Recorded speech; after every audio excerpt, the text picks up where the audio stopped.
Umubirizi. Umubirizi igiti usanga kizwi n'abantu benshi kandi gikunze kuboneka ahantu hose hari ibihuru. Umubirizi ni igiti kizwi n'abantu benshi ko kirura cyane, yaba amababi yacyo, ibishishwa byacyo, yewe n'imizi yacyo. Umubirizi uzwi nk'umuti w'inzoka zo mu nda. Hakaba n'abakunda kuwushyira mu mazi bagiye kuhira amatungo kuko ngo bituma anywa neza kandi ukayagirira akamaro. Umubirizi uretse kuba uzwiho kuvura inzoka zo mu nda, burya hari n'uwundi mumaro w'umubirizi.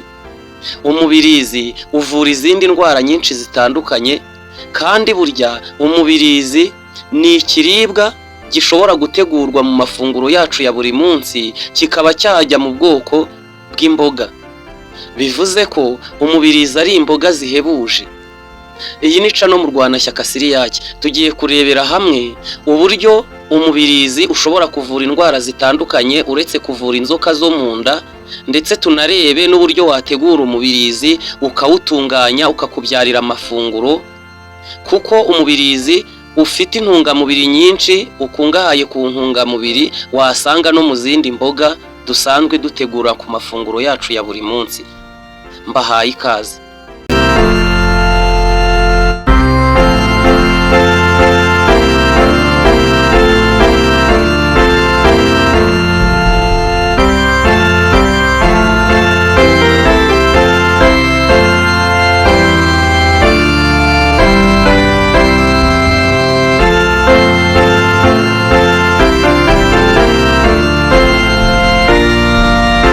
Amakuru dukesha urubuga www.afrique-pharmacope.com bavuga ko ibibabi by'umubirizi ubundi witwa Vernonia amigadarina mu bijyanye na siyansi ngo byigiramo ubutare bwinshi bwa fer.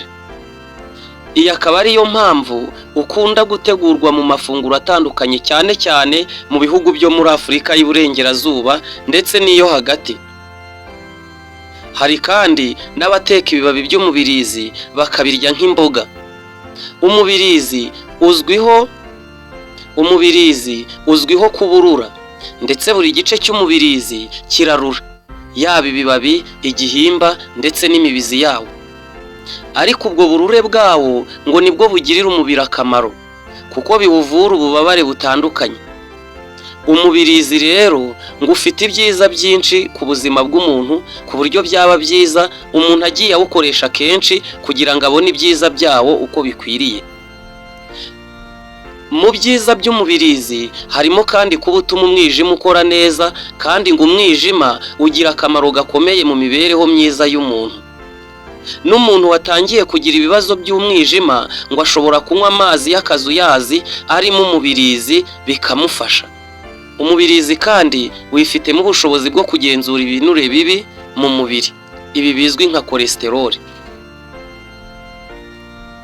Iyo ibyo binure bibi bibaye byinshi mu mubiri, bishobora gutera indwara ya Alzheimer ijyana n'ibibazo by'ubwonko budakora neza, ndetse n'indwara z'umutima zitandukanye.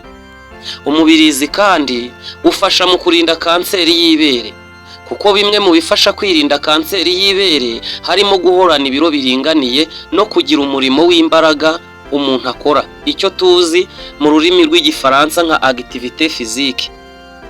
Kandi umubirizi ufasha mu kugabanya ibiro no gutuma bitiyongera ku bafite ibiringaniye, kuko wongera icyitwa metabolism, kigira uruhare rukomeye mu kugenzura ibiro by'umuntu. Kongera umubirizi mu mafunguro y'umubyeyi wonsa byamufasha guhembera cyangwa se kugira amashereka menshi ashobora guhaza umwana yonsa. Ibibabi by'umubirizi byigiramo ibyitwa antioxidant, mu gihe bitetswe bikaribwa nk'imboga, bifasha mu kurwanya indwara zitandukanye. Umubirizi kandi ukungahaye cyane ku byitwa fibre, bituma igogora ry'ibyo umuntu yariye rigenda neza.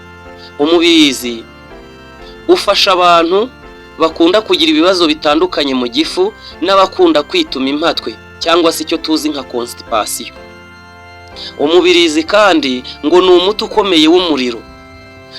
Mu gihe umuntu afite umuriro, bashobora guteka ibibabi by'umubirizi bakamuha amazi y'umubirizi bikaba byamugabanyiriza umuriro, ububabare ndetse bigafasha umubiri we gukora neza. Ibibabi by'umubirizi bifasha mu kuvura indwara z'uruhu zitandukanye.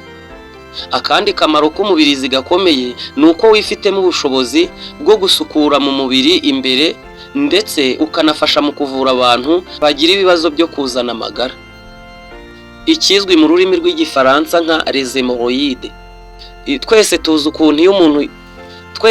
ukuntu iyo umuntu yavunitse ariko byoroheje cyangwa se imitsi yikanze, tuzi ko bamukandisha amazi ashyushye ndetse n'ibibabi by'umubirizi. Bityo rero umubirizi ushobora gufasha abantu benshi mu cyo twakwita nka massage, ukaba wavura rubaga impande ndetse ukaba wanabubwungo ku bantu bavunitse byoroheje. Si ibyo gusa, umubirizi kandi ufasha mu kugenzura urugero rw'isukari. Ku bantu barwara diyabete, kurya umubirizi byabafasha mu kuringaniza urugero rw'isukari mu maraso. Nk'aho ibyo bidahagije, ku rubuga Guardian.ng bavuga ko umubirizi wifitemo ubushobozi bwo kurinda impyiko kwangirika no gutuma zikora neza, ndetse ugafashwa n'urwungano rw'inkari kugira ubuzima bwiza. Ni mu gihe ku rubuga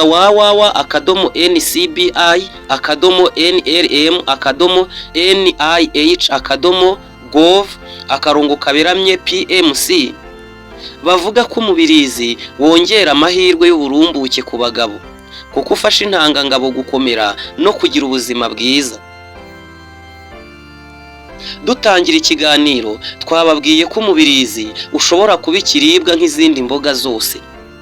Ndabizi ko mwahise mugira amatsiko yo kumenya uko wategura umubirizi ku buryo uhindukamo ikiribwa, ukaba wawurya ntugutera ikibazo, cyangwa se ukaba wawurya uryohewe kandi ubusanzwe umubirizi urura. Umubirizi utegurwa ute mu mafunguro y'abantu barya? Umubirizi wawe utegura ute kugira ngo ubashe kuribwa utakirura cyane nk'uko muri kamere yawo bisanganywe?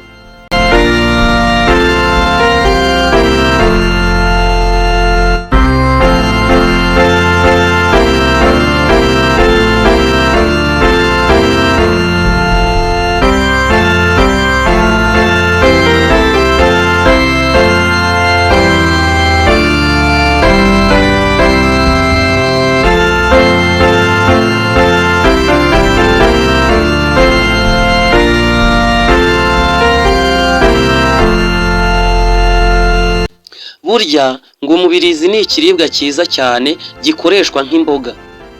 Mu gihugu cya Cameroon mu ntara y'inkengero z'inyanja Region Littorale, ni ikiribwa cya buri munsi ku baturage baho. Cameroon ni igihugu cyo muri Afurika. Kugira ngo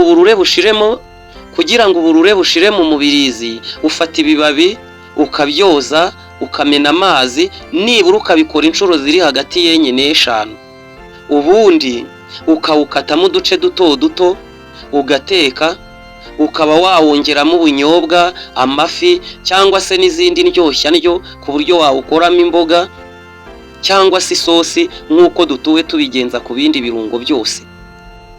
Ubwo rero mubona ko ari umuti, dukwiye kureka kuwupfusha ubusa kuko ni n'ikiribwa. By'umwihariko muri Cameroon muri Region Littorale ni ibiribwa bihenze mu isoko kuko muri Cameroon bawita ndore.